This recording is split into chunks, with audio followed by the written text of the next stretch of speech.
What's going on, everybody, and welcome to the Other Side of the Firewall podcast. We talk the latest and greatest of cybersecurity news, as well as we highlight those movers and shakers and glass ceiling breakers, those people of color who've made it to the other side of the proverbial firewall. My name is Ryan Williams, and as always, I'm joined by Shannon Tynes. What's up? What's up?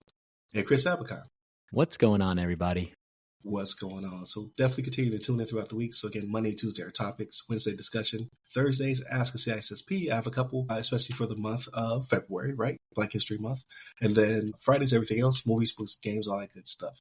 But without further ado, I give it to Shannon. All right, everybody. So this article is from Forbes.com, written by Davey Winder. And the title of this one is Gmail Security Warning for 2.5 billion with a B, Bravo, boy, users. AI hack confirmed, right? So this was a very interesting read because of how sophisticated it was, right? So everybody has Gmail, right? So like I don't want to say everybody, but there's a lot of people that have Gmail, right? Like I have a Gmail account. That's the one I use seldomly, right? Because the name for it is not that professional, right? So I don't want to put it out there. I don't want to put it out there, like the name of it and whatnot. If I happen to be searching for jobs or anything like that, so I have a different one that I use. But neither here nor there, right? So what ended up happening here is that there's been some reports of this AI hack going on. And what ended up happening was there was a call that came to someone that posed to be from Google, right? So they called their number. It was a Google caller ID number. They start talking. It's in an American accent, right? So that's automatically, it kind of puts people at ease in America, right? When you start hearing the foreign accents and stuff like that, you start thinking, oh, this is a scam, right?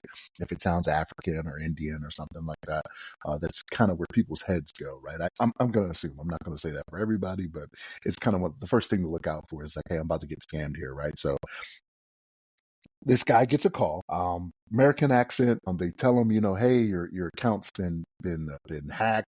They send an email to Gmail to confirm it, right? And like it just so happens the person they called was in cybersecurity, right?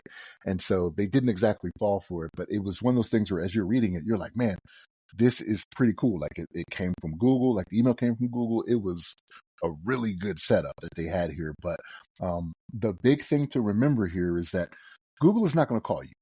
All right. This is kind of the first step should be that Google is not going to call you if for whatever reason your account is hacked or something along those lines. Right. So, and I know people are probably thinking, well, how do we handle this? Right. Because you guys are the ones that are telling us, don't fall for the emails. Right. Because the emails are where the phishing is at. Right. And Google's going to send you an email. How do I know not to fall for that? Well, there's some interesting stuff out there, man. One of my coworkers got one recently that was a phishing email that looked pretty doggone good. And it was about Bitcoin. Like he had some Bitcoin and they were like, hey, this has been hacked, go to this, blah, blah, blah. Like, I was just like, wow, it looks pretty good. But the only thing that kind of gave it away was that the price of Bitcoin was off. They were like, hey, it's $900 for 0.0013 or something like that of Bitcoin or whatever. And the math didn't math up. So that's what kind of gave it away. But I was like, this one looks pretty good. It's PayPal. I think it was from PayPal, supposedly, right?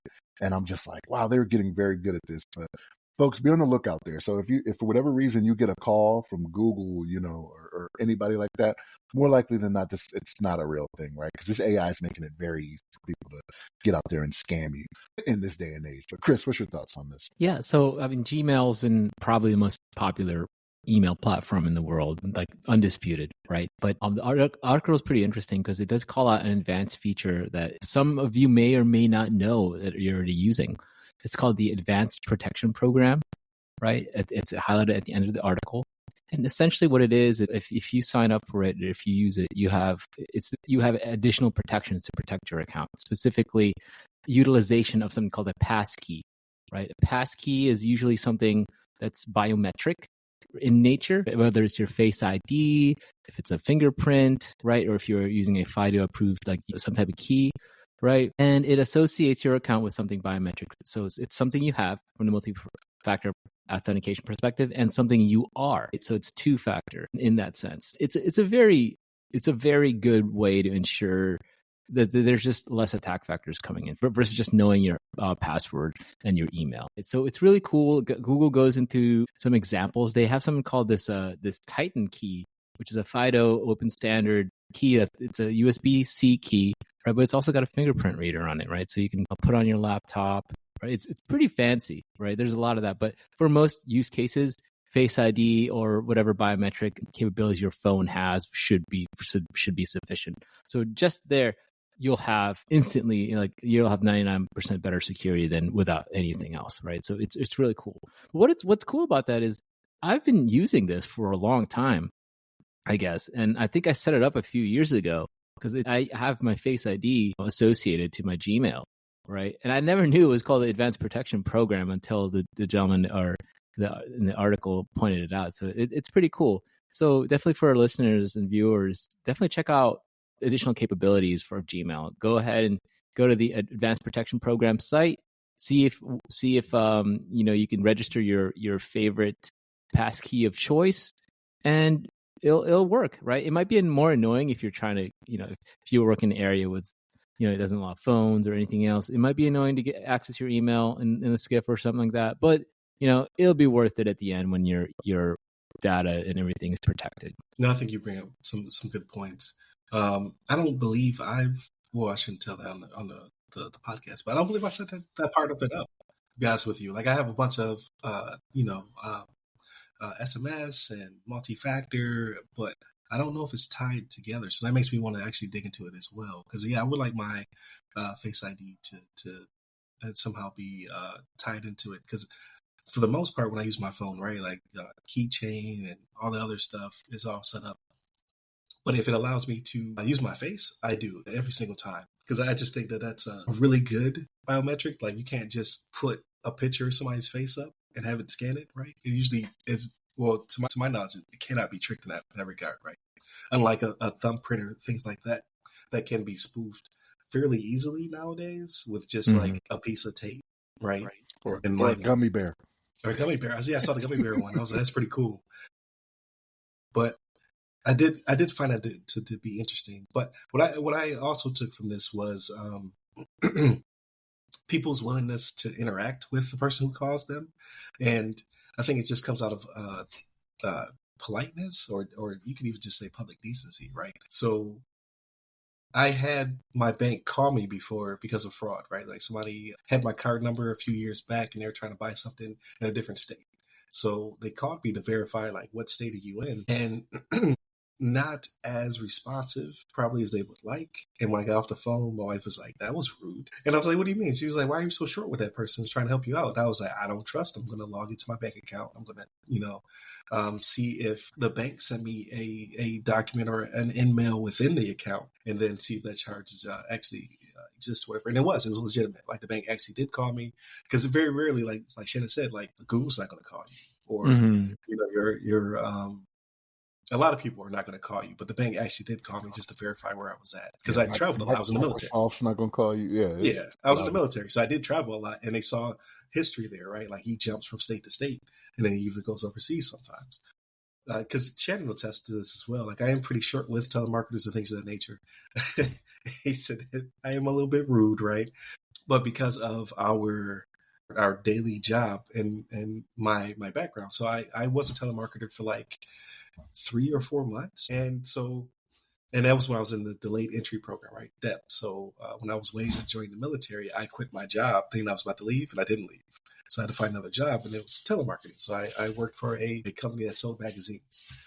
So I would call people and the auto dialer would go off, right? Like, I didn't pick the number I called.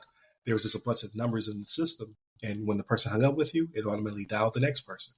So my thing was, I don't want to be held up. Like, if you don't want to buy this magazine, I don't want to talk to you about anything. I want to make sure that I get to the next person to sell. So that's how I treat telemarketers. And it's kind of rude. It's at the end of the day, like, it is what it is. So I'm not saying to be short or rude to people on the phone. What I'm saying is just, like, scrutinize them. They're not your friends. You don't know them. So get to the point of getting the information you need, and then go in yourself and verifying the account. Like, I never click the link in the email that takes me to my bank or to my whatever account. Like Robinhood, let's say I had crypto in Robinhood or something like that. I'm not going to click that link. I'm going to go to Robinhood, and then I'm going to check to see where the information is coming from. So I just suggest everyone to do the same. I think you bring up a good point in that people want to be nice, right? So, like, I find myself whenever I'm calling in to someone for assistance or for service, I always ask them how their day is going, right? And it surprises them. It's kind of weird, right? Like, I'm like, man, that shouldn't surprise you. I've had this conversation with them before. I'm like, it should not surprise you that someone asks, like, how your day is going or how are you going, right? Because people just call, they're like, I got a service, you provide a service to me, I'm just gonna do whatever, and it catches them off guard. Like I get a pause, and I'm like, man, did I drop the call? Like I'm looking at my phone, like, or when you like remember their name after the entire conversation. Yes, I do that. Like, thanks, Bill, appreciate it. And they're like, yes.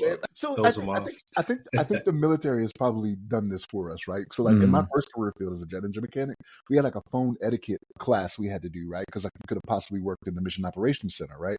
There's a way to answer the phone. There's certain things I do. Like I even do to this day, 20 years later, I always like if for whatever reason and this happens, I know we're running a little long, I'm sorry. And this happens every so often. This happens every so often where someone will call and you can't hear on the other line. I give it 2 times, right? And then I say, no response heard, and hang up, right? Just in case for whatever reason. They have a push to talk? Like sometimes they may not know they have a push to talk, or if they're having phone issues, if I've said it twice, I can let them know, hey, I'm not hearing you by saying no response heard and then hang up the phone. It's something that's nothing heard out. 20 plus, yeah, like but you let them know I'm not hearing you. You know what I mean? But it's phone etiquette stuff like that, right? I'm a jerk. I say because I always feel this because Mr. Cooper lost my phone number or lost my phone number. So I give you 2 times. I say hello, because it takes a minute for it to kick in before you hear the data center noise in your ear, and then the person starts talking to you, right? So I say hello, and I just click. And then I'm done with it. I move on. I'm rude. I apologize. Sorry, not sorry. So just be very wary, but be nice, as Shannon would say. But that's pretty much it for this episode. So definitely continue to tune in. Monday, Tuesday are topics. Wednesday discussion. Thursdays Ask a CISSP. And Fridays everything else. Movies, books, games, all that good stuff. Hit us up by all the websites that go by our name. The Other Side of the Firewall, The Other Side of the FW, or Ask a CISSP. You can hit me up personally. I'm at RY Security Guy. That's RY Security Guy. You can find me pretty much on all the social medias, but LinkedIn is where I'm most responsive. And where can they find you, Chris? You can find me on LinkedIn under my name, Chris Abacon, last name spelled Abacon. There it is. Stay safe. Stay secure.